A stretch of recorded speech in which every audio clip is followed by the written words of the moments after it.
হরে কৃষ্ণ। মাঘ মাসে শুক্লপক্ষী একাদশীর নাম জয়া বা ভৈনী একাদশী। ভবিষ্যতের পুরাণ, গরুড় পুরাণ ও অন্যান্য পুরাণেও এই একাদশীর মহিমা বর্ণনা করা হয়েছে। যুধিষ্ঠির মহারাজ একদিন ভগবান শ্রীকৃষ্ণকে বললেন, হে শ্রীকৃষ্ণ, মাঘ মাসে শুক্লপক্ষী একাদশীর মাহাত্ম্য কৃপা করে আমাকে বর্ণনা করুন। ভগবান শ্রীকৃষ্ণ বললেন, হে মহারাজ, মাঘ মাসে শুক্লপক্ষী একাদশী জয়া নামে প্রসিদ্ধ। এই তিথি সর্বপাপ বিনাশিনী, সর্বশ্রেষ্ঠা, পবিত্রা, সর্বকাম ও মুক্তি প্রদায়িনী। শ্রীকৃষ্ণ আরও বললেন, এই ব্রতের ফলে কেউ প্রেতত্ব প্রাপ্ত হয় না। এই জয়া একাদশীর একটি সুন্দর কাহিনীও রয়েছে। এক সময় স্বর্গলোকে ইন্দ্র রাজত্ব করছিলেন। সেখানে অন্যান্য দেবতারাও বেশ সুখেই ছিলেন। তারা পারিজাত পুষ্প শোভিত নন্দকাননে অপ্সরাদের সঙ্গে বিহার করতেন। অপ্সরাদের নায়ক দেবরাজ ইন্দ্র একদিন স্বেচ্ছায় আনন্দ ভরে তাদের নৃত্য করতে বললেন। নৃত্যের সাথে গন্ধর্বগণ গান করতে লাগলেন। পুষ্পদত্ত, চিত্রসেন প্রভৃতি প্রধান প্রধান গন্ধর্বেরাও সেখানে উপস্থিত ছিলেন। চিত্রসেনের পত্নীর নাম মালিনী। পুষ্পবন্তী নামে তাদের এক কন্যা ছিল। পুষ্পদত্তের পুত্রের নাম মাল্যবান। এই মাল্যবান পুষ্পবন্তীর রূপে মুগ্ধ হয়েছিলেন। পুষ্পবন্তীর পুনঃ পুনঃ কটাক্ষ মাল্যবানকে বশীভূত করেছিল। ইন্দ্রের প্রীতিবিধানের জন্যে তারা দুজনেই সেই নৃত্যগীতের সভায় উপস্থিত ছিলেন, কিন্তু একে অপরের প্রতি আকৃষ্ট থাকায় উভয়েই চিত্তবিভ্রান্ত হচ্ছিল। সেখানে তারা পরস্পর দৃষ্টিবদ্ধ অবস্থায় দাঁড়িয়ে থাকলো। ফলে গানের ক্রম বিপর্যয় ঘটল।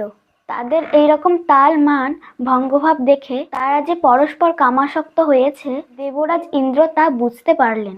তখন ক্রোধবশে তিনি তাদের অভিশাপ দিলেন, ওরে মূঢ়, তোমরা আমার আজ্ঞা লঙ্ঘন করেছ, তোমাদের ধিক্কার। এখনই তোমরা পিশাচযোনি লাভ করে মর্তলোকে তোমাদের দুষ্কর্মের ফল ভোগ করো। ইন্দ্রের অভিশাপে তারা দুজন দুঃখিত মনে হিমালয় পর্বতে তারা বিচরণ করছিল। পিশাচত্ব প্রাপ্ত হওয়ায় তারা অত্যন্ত দুঃখ ভোগ করতে লাগলো। হিমালয়ের প্রচণ্ড শীতে কাতর হয়ে নিজেদের পূর্ব পরিচয় বিস্মৃত হলো। এইভাবে অতি কষ্টে সেখানে দিন যাপন করতে লাগলো। একদিন পিশাচ নিজ পত্নী পিশাচীকে বলল, সামান্য মাত্র পাপ করিনি, অথচ নরক যন্ত্রণার মতো পিশাচত্ব প্রাপ্ত হয়েছি। অতএব এখন থেকে আর কখনো কোনো পাপকর্ম করব না। এইভাবে চিন্তা করে তারা ওই পর্বতে মৃতপ্রায় বাস করতে লাগলো। মাল্যবান ও পুষ্পবন্তীর পূর্ব কোনো পুণ্যবশত সেই সময় মাঘী শুক্লপক্ষিয়া জয়া একাদশী উপস্থিত হলো। তারা একটি অশ্বত্থ বৃক্ষতলে নিরাহারে নির্জলায় দিবানিশি যাপন করলো।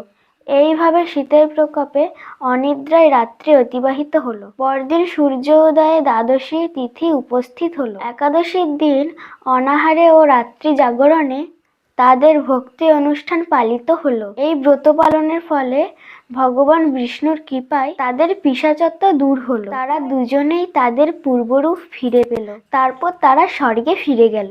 সেখানে দেবরাজ তাদের দেখে অত্যন্ত আশ্চর্য হলো। তিনি জিজ্ঞাসা করলেন, কোন পুণ্যের ফলে তোমাদের পিশাচত্ব দূর হলো?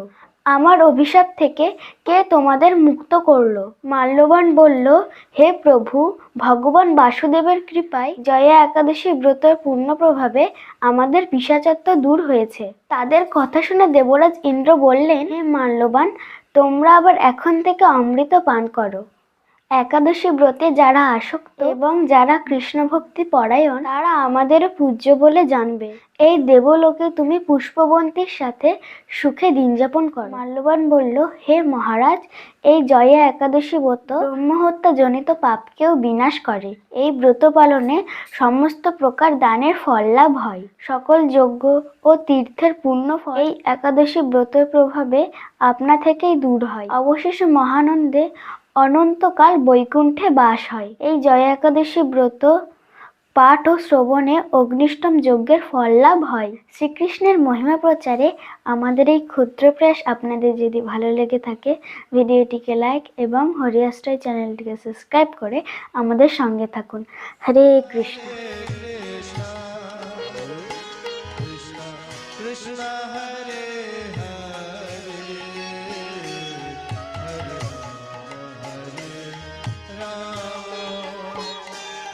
Ram Ram